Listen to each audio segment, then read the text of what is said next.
What is up, everybody? I'm going to be doing a mock draft right now before CFB week 13. As you could see, it's on the PFF mock draft simulator, and it's going to be very interesting because I'm going to be doing it with the draft order as it is right now, which means Baltimore is the 14th overall pick in this mock, Kansas City is the 15th, both probably subject to change, and Denver as the 32nd pick. And I don't think Denver's winning the Super Bowl. I don't think that's a incredibly hot take considering the way their offense is played. But this will be super fun. We'll give some analysis on which prospects I like the most, what I think is going to happen, and it'll be very quick and very informative. That way, to just give you guys a glimpse of how the first round is playing out right now. And we know a lot's going to change by the combine, by April, even by the Senior Bowl in January, right? Like the end of the CFP will change a lot, especially if Indiana is able to win it all. Does that make Fernando Mendoza, if he's the Heisman winner and they win a championship, the 1-1? Is he already the 1-1? I mean, these are all questions that will be answered, that will be discussed over the next few months. But without further ado, here is my mock draft. All righty. So we're going to start the draft. I'm all teams right now. Tennessee. Now, this is interesting because I think Tennessee will trade this pick, and I think the Jets would be the team to trade up since they have the most compensation at this point, right? Like they got Indianapolis's picks. I think they have enough of a gauge of who they want at quarterback. And I do think that they will give up the fifth pick and they will give up a first in 2027 to move up 4 spots. Because if look, Tennessee's probably not winning another game, right? And I'm not saying the Jets will, but right now they have the 5th overall pick. I mean, I expect the Browns to beat the Raiders, which would just mean that the Raiders would probably, the Jets would move up to 4. I mean, it's not a substantial difference. Moving up 4 spots is still very difficult in the NFL draft, right? Whether it's 3, 4, or 5 spots. In this case, it is 4 spots. So I have that obviously for the first, and we'll give them a fourth in this case. We'll force this trade because that's something that would be considered. And now you can get your quarterback of the future here. I believe it is Ty Simpson. I think he's by far the best quarterback prospect in this draft. Every scout and analyst that I've talked to that has been at his game say he's the best intermediate passer at the quarterback position as a prospect they've seen in the past decade, which is crazy. I mean, the intermediate passes are dimes, all of them. Go look at the tape. I know there's been that video of Theo Ash that posted, yo, he missed that guy wide open. First of all, Theo Ash also said that Michael Williams was a top 5 player from last year's draft. And Michael Williams has been horrible this year, and he was horrible in the pre-draft prospect. And he was pretty bad at Georgia. I'm not saying he's wrong. I'm not trying to diss him in any way, but basing one guy's evaluation off one throw is ridiculous to me. This kid has moxie. He can use his legs to extend plays, unlike Fernando Mendoza. So you look at the passing grade and the comparables, right? Like his deep grade's 91. The intermediate grade's by far the best in the country at 92.2. I think he's got it made. I think he's one of those guys that can step in and, have a lot of upside and be, to counter that, have a lot of a floor as well. So I think that's the direction they'll end up going in. But I think it remains to be seen because the Jets could screw the pooch and take Fernando Mendoza because the passing game coordinator, now the OC, he was the passing game coordinator of the Lions, like Jared Goff, now the OC of the Jets, will have a say in this decision. And Fernando Mendoza plays a lot like Jared Goff, right? So that's something we have to consider, okay? Second is where it gets interesting because if the Giants remain with the 2nd overall pick, we know they're not taking a quarterback. Do they go Arvell Reese? I think at this point they do. He's the best pass rusher in the country. You pair him with Brian Burns. You trade Thibodeau in the offseason. It's a little too high to take a receiver, and everyone knows you're not taking a quarterback. So who wants to trade up to that pick? There's not much leverage there. I want to see New York win another game and get above these teams, maybe get where the Raiders are 6th, because I think that's more of an adequate place to take a Jordan Tyson, Kyle Lemon, or Carnell Tate versus 2. I just think it's a little high for a receiver. So Cleveland's where it gets interesting. I mean, we'll see how Shedeur Sanders plays over these next few games. I truly believe it'll be Fernando Mendoza, though. They are going to take a quarterback, I'm pretty sure. Look at their intermediate grade is not bad for Fernando Mendoza. The no pressure grade is really good, and the deep grade is probably top in the country or close to it. The passing grade's elite. Adjusted completion percentage is excellent. Obviously, he leads the country in touchdowns. This is a guy who I think can be very impactful right away. And just because I think Simpson's better doesn't mean that I don't think Mendoza's good. I think that's going to be the pick there. Here's where it gets interesting. Dante Moore is not confirmed for this draft yet. He could return to Oregon. We don't know. I don't know. You don't know. God doesn't know. Nobody knows. I do expect him to go out because of it being such a weak class. I do expect the Saints to consider him. But if they're in this position, I do think they end up going Ruben Bain, whose pass rush grade is ridiculous, 92.4 on PFF right there. You see the true pass set rush grade is 93 basically, and the run defense grade isn't bad either, right? So to me, I think this is an easy pick here for a team that needs a lot. They could take a receiver, but you got to take best player available there. And the Tennessee Titans, who traded back in this scenario, have a plethora of options, right? You could get another receiver for Cam Ward to try and help him out. You could get Caleb Downs. Obviously, they have needs at corner, but he's a safety, so that doesn't fix that. It's a little too high to take Delane there. Peter Woods is another option. Offensive line is an option. I do think they end up taking Jordan Tyson in this scenario, though. I think they hope Ruben Bain or Arvell Reese is there, and that's who they would take. But in this scenario, I can see them going receiver specifically. Now, again, the order is obviously not complete. We'll have more mocks. This is a very early one. Throughout the whole process, I'll be posting draft videos on this YouTube, so make sure you subscribe. I appreciate all you guys and love all of you guys and love your support. I'm trying to grow this YouTube page. And yeah, so let's get into this next pick. The Raiders is where it gets interesting. They need a quarterback. We're assuming Moore goes out, right? His deep grade's the best in the country, 95.3. Better than Mendoza, by the way. But they also need a lineman so bad. I mean, they're going to need 2 or 3 linemen before it gets better. Run block grade. Fano's probably the best bet. Mauagoa is pretty good. His pass blocking is great, but he's a guard. Caleb Lomu's a true tackle. He's had a bad run block grade, though, so far this year. He has average arm length, but Fano's probably the best guy in the draft. I think he's pretty good. I think you got to go with Fano and go with the offensive lineman in this scenario because they need 2 or 3 offensive linemen before the Raiders can actually support their quarterback. So it doesn't matter who they get a quarterback. That quarterback will fail. I know Geno's played bad. Yes, they can improve over Geno, but I don't think it'll be a substantial upgrade like people are saying until they fix that offensive line. They took Charles Grant last year from William and Mary in round 3, and I love that guy. But we know Pete Carroll doesn't play rookies, and he played at William and Mary last year, so it's a tough transition to the NFL. Right here, we go to the Washington Commanders, and this is where I think Caleb Downs goes. I know it's a little high for safety, but they have so many needs. They obviously have a need for safety. I think it's a perfect fit. Here's where it gets interesting because I do think if Moore declares, this is where the Rams would take him again. 95.3 deep grade, no pressure grade's grade, intermediate grade is grade. Average depth of targets, 8.5. His turnover-worthy plays relatively low. Big-time throw percentage is decent. He's the perfect developmental quarterback behind Stafford, and I think they can convince him to go out, especially if that pick continues to rise. Remember, they got it from Atlanta, so that's why that pick is there. So now with those 3 quarterbacks, who are the only 3 first-rounders pretty much off the board, Cincinnati has a plethora of options at 9 here. You can go Peter Woods. You can go TJ Parker. I know some mocks have Jeremiah Love. To me, you have to go defense. Yeah, you have to go defense here. I think they end up going Keldrick Falk, actually, who I have seen Dane Brugler is one of the best scouts and analysts in the industry. He has him as the 5th overall player. I have him in that realm as well. It's a little bit developmental of a prospect. Same thing with Shamar Stewart, but the upside for Stewart and the upside for Falk are so high.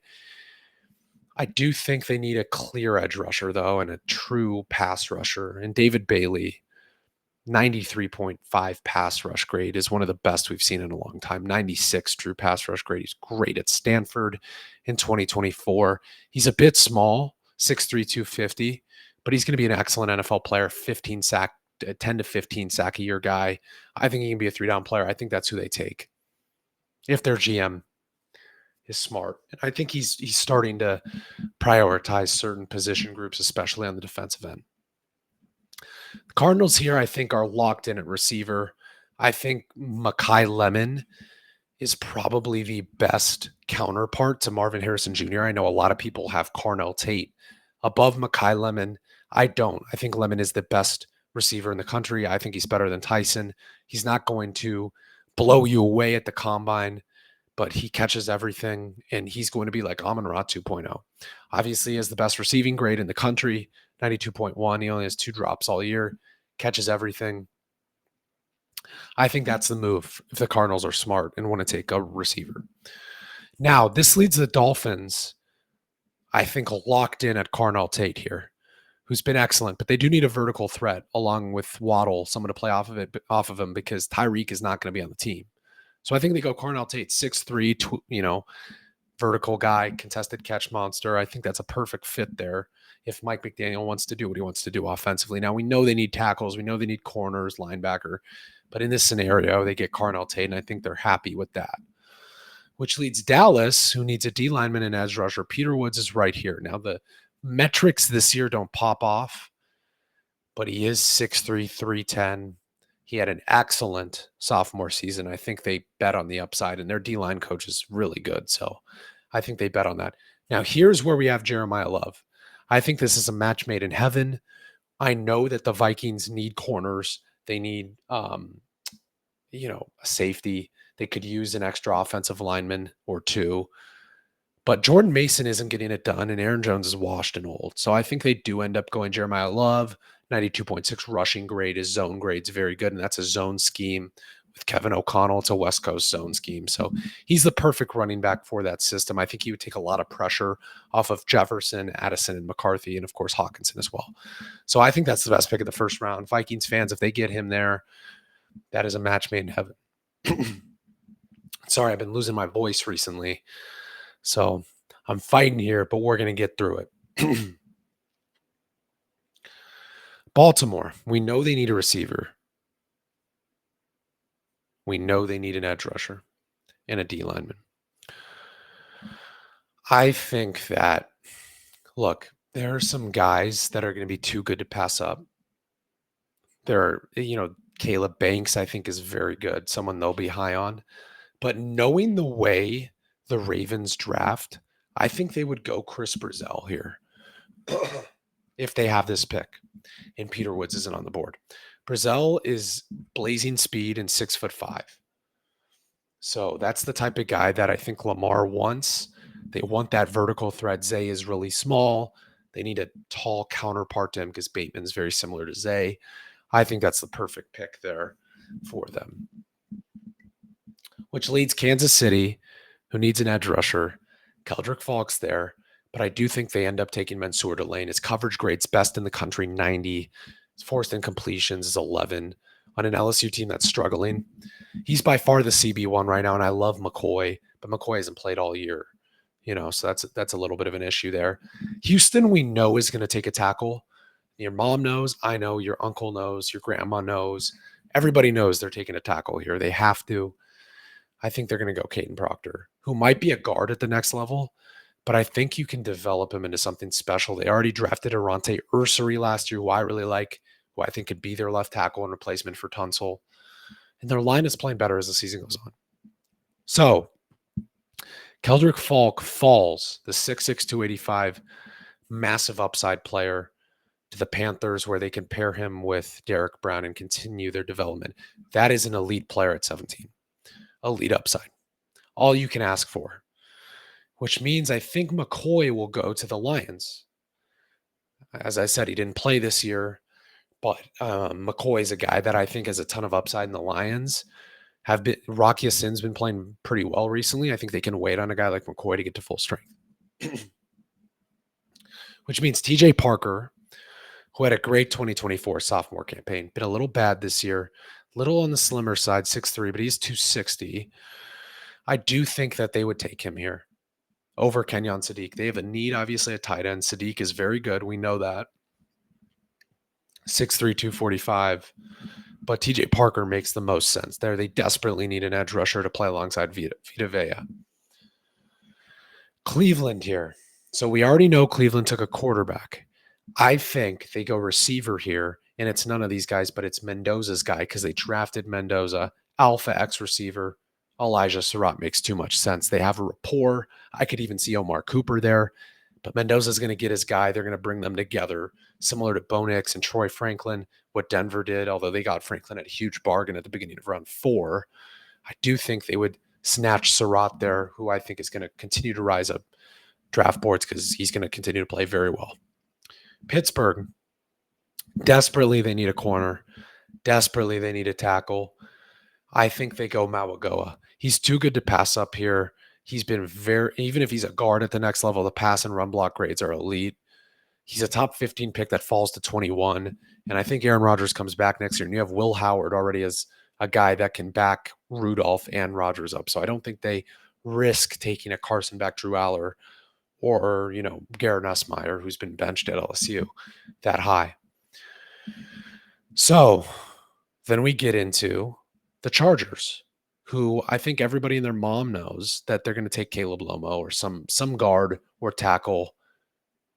Maybe Tiernan is a good pick there. 6'7", 3. I mean, I think Tiernan's probably the best option there. They're going to take a big, massive tackle that can make up for Alton Slater if they get hurt again, because they were hurt this year, and obviously it's been huge. Here's where it gets interesting. Caleb Banks makes a lot of sense for the 49ers. 6'6", 330, D tackle. His pass rush win rate's good. They kind of need to draft an edge rusher here. Romello Height is a little small for them. 6'3", 240 is a little small. Cassius Howell is a little small for them. 6'2", 248. But, I mean, he is so twitchy. I think they could change their style for a player of that caliber. Mason Thomas fits more of, not Mason Thomas, Quincy Rhodes fits more of what they want. 6'6", 275 edge to play in that wide 9. I think they end up taking Quincy Rhodes. I do. Because I don't think they'll take an edge rusher like Howell that high, because he's a little small for their liking to play that wide 9 scheme.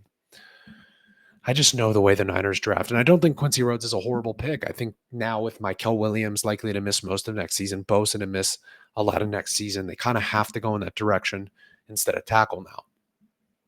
So the Cowboys took Peter Woods. Now they need a tackle and a linebacker. Sonny Styles makes a lot of sense for this defense. 6'5", 243, imposing frame, Micah replacement, more of a cover. He's great in coverage, so obviously he's not like Micah was a true pass rusher. This guy's elite in coverage. As you can see, his run defense is 85. His coverage grade is 86, which is excellent. Kind of fits an alpha linebacker that this defense desperately needs. So you build up the defense there with Peter Woods and Sonny Styles. You already have Quinnen Williams. So, I mean, they have a formidable front now. All you got to worry about is their corners now, if they have a draft like that to start. That's from the Green Bay pick.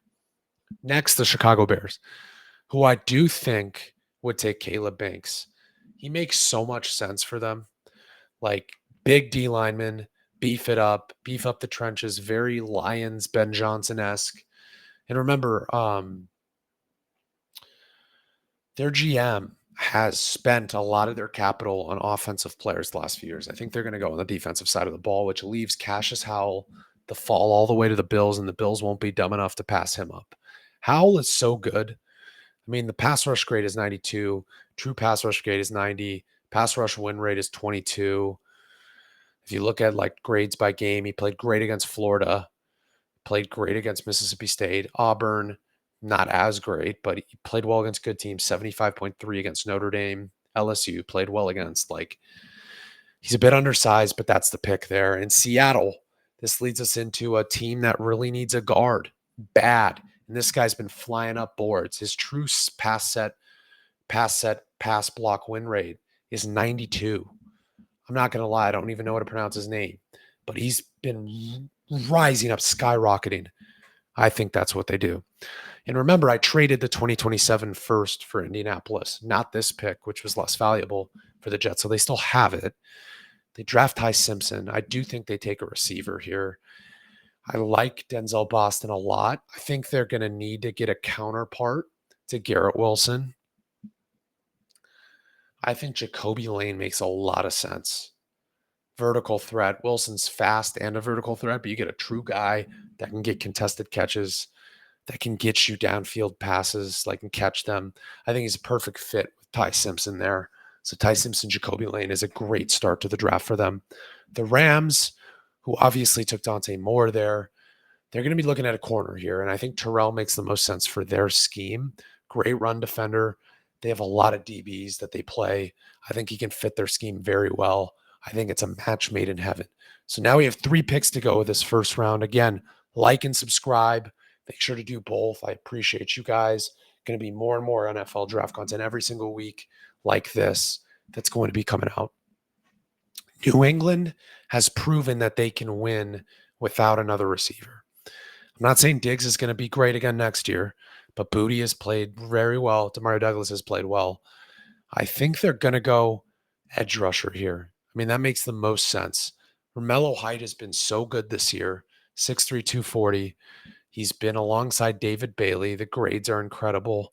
True pass, set rush, win rate. I think he makes a lot of sense. But I think Joseph's kind of fits more of what Vrabel wants, kind of just like an alpha edge rusher. I also think Caden McDonald's good, but I think they're going to go Joshua Josephs there. And I think the Eagles are going to take a receiver. I really do. I think Denzel Boston makes a lot of sense. 6'4", 209, very good receiver. And I think this is a match made in heaven. Kenyon Sadiq capitalize off of getting the best tight end of the draft. I think they draft him. So again, this is the final draft right here. Ty Simpson, Marvell Reese, Mendoza, Bain, Tyson, Fano, Downs, Moore, Bailey, Lemon, Tate, Woods, Love, Brazil. We can go down a little bit. Mansour, Delane, Caden Proctor. Let's go back up. Keldrick Falk, Jermod McCoy, DJ Parker, Elijah Surratt. So Cleveland pairs Mendoza with Surratt. College familiarity. Malagoa, Tiernan, Quincy Rhodes. Niners get that wide 9 big edge rusher to play Mike Hill's spot until he comes back. Sonny Styles. Cowboys get an alpha linebacker and Peter Woods at a discount. Cassius Howell. This is a huge discount for the Bills.